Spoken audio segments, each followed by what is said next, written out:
सो hi everyone, आज इस video में मैं आपको बताऊंगा कि आप सी प्रोग्रामिंग में किस तरीके से किसी भी दो नंबर को ऐड कर सकते हैं।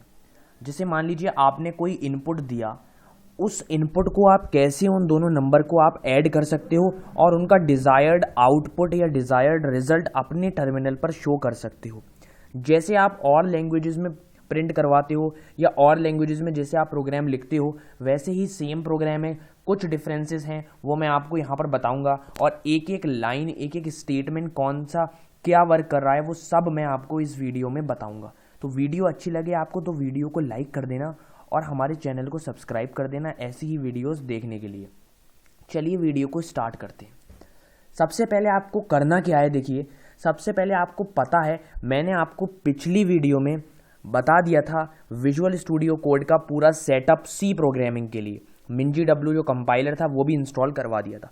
अब आपको अपने VS कोड में आ जाना है और यहाँ पर आने के बाद आपको एक नई फाइल क्रिएट कर लेनी है और यहाँ से आपको इस फाइल को सेव कर देना है। फाइल में जाके आप यहाँ से इस तरीके से जो स्क्रीन पर आपका शो हो रहा है उसको आपको फाइल में जाके सेव कर देना है और इसका आपको कोई नाम दे देना है।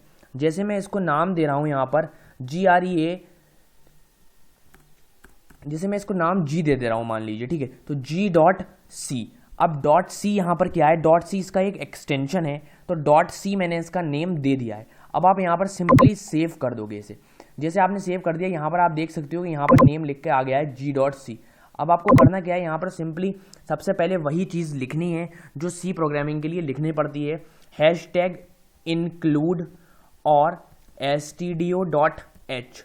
अब मैं आपको सबसे पहले ये बता दूं कि ये #include stdio.h क्या है। देखिए ये जो है ये है हेडर फाइल।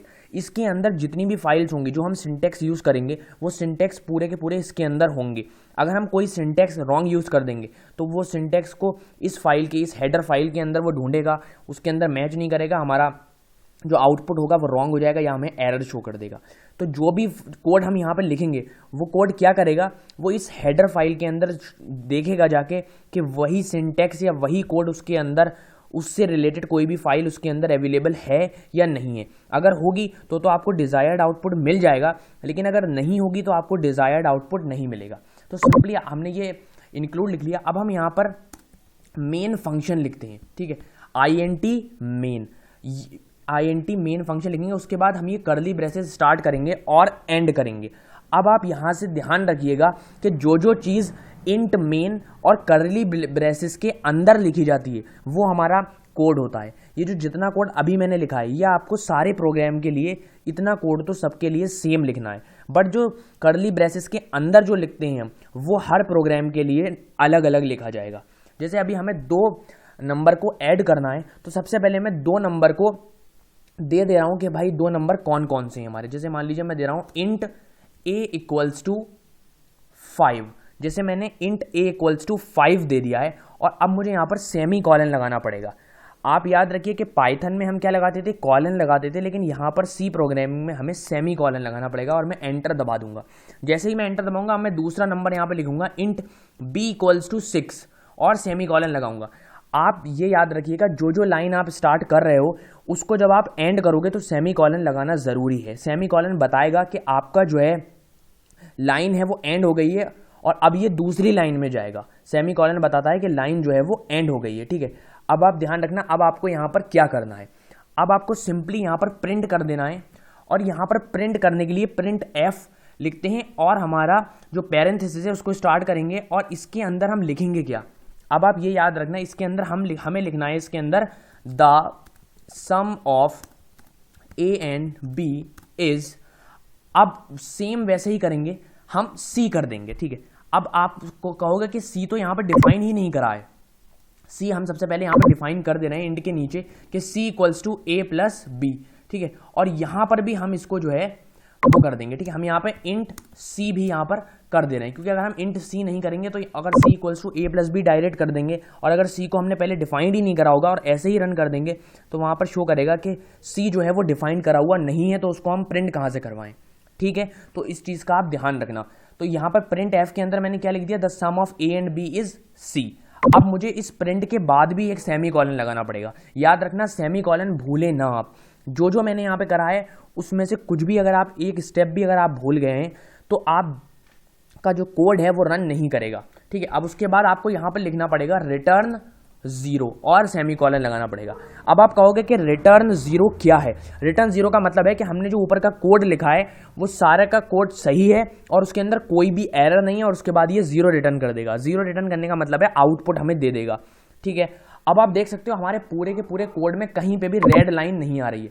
अगर हमने जरा सा भी कहीं पे सिंटैक्स में कोई भी गड़बड़ी करी होती तो हमारा कहीं ना कहीं पर रेड लाइन जरूर आता, लेकिन यहाँ पे हमारा कहीं पर भी रेड लाइन नहीं आ रहा है। अब आपको करना क्या है, इसको आउटपुट के लिए आपको यहाँ 3 डॉट के ऊपर क्लिक करना है और टर्मिनल लिखा है यहाँ पर जाना है और न्यू टर्मिनल के ऊपर आपको यहाँ पर क्लिक कर देना है। जैसे ही आप न्यू टर्मिनल के ऊपर क्लिक करोगे आपको लिखना पड़ेगा जीसीसी। जीसीसी वही है ये जो कंपाइलर मैंने आपको बताया था, जीसीसी आपको लिखना पड़ेगा और फाइल का नेम लिखना पड़ेगा जो कि g.c है और आपको स्पेस देके -o करना पड़ेगा और फिर फाइल का नेम लिखना पड़ेगा g.exe। याद रखना कि पहली बार जो जीसीसी के बाद में जो फाइल नेम लिख रहे हो वो .c एक्सटेंशन से लिखना पड़ेगा, लेकिन जो -o के बाद आप जो फाइल लिख रहे हो उसको आपने .exe फाइल के एक्सटेंशन के साथ लिखना पड़ेगा। exe का मतलब होता है एग्जीक्यूटेबल फाइल, मतलब आपने जो कोड लिखा है उसको एग्जीक्यूट करेगी ये वाली फाइल।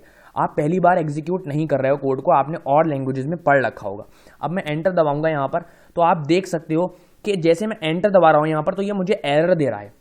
ये हमसे कह रहा है कि जो MinTW है ऐसा कहीं पे कुछ है ही नहीं, ठीक है। तो इसने मुझे एरर क्यों दिया? अब आप देखिए एरर इसने मुझे क्यों दिया। मैं इसको एक बार फिर से सेव कर ले रहा हूँ फाइल को। आई थिंक मैंने फाइल को सेव सही जगह पर नहीं करा है। आपको फाइल जो है वो सेव आपको इस जगह पर करना है जो कि लिखा आ रहा है C user EJ555T। इस जगह पर आपको इस फाइल को सेव करना है। तो मैं सबसे पहले अपने C ड्राइव में चला जाऊँगा और वहाँ पर मुझे यूज़र को सर्च करना है।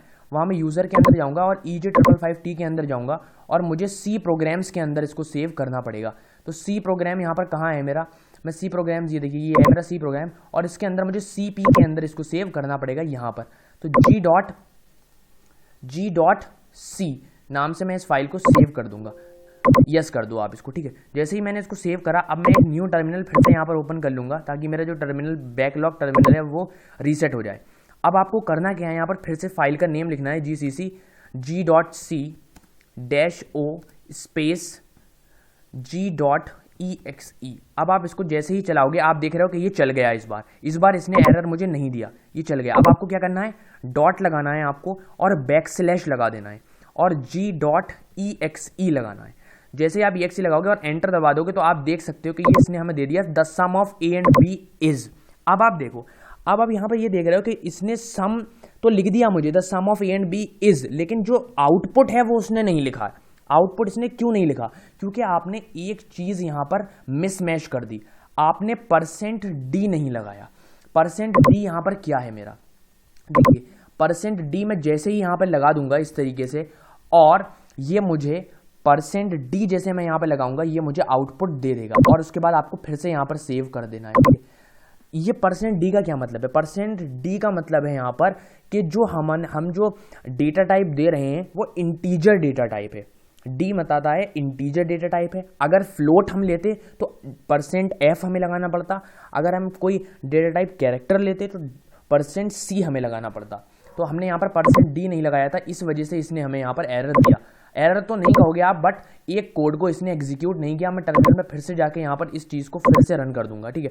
जैसे ही मैं इस चीज़ को फिर से रन करूंगा मुझे यहाँ पर इस बार आउटपुट मिल जाएगा। आप देख सकते हो 11, the sum of A and B is 11। आप देख सकते हो 11 मुझे मिल गया। लेकिन अब आप ये कहोगे कि ये जो 11 है ये शुरू में क्यों आ रहा है?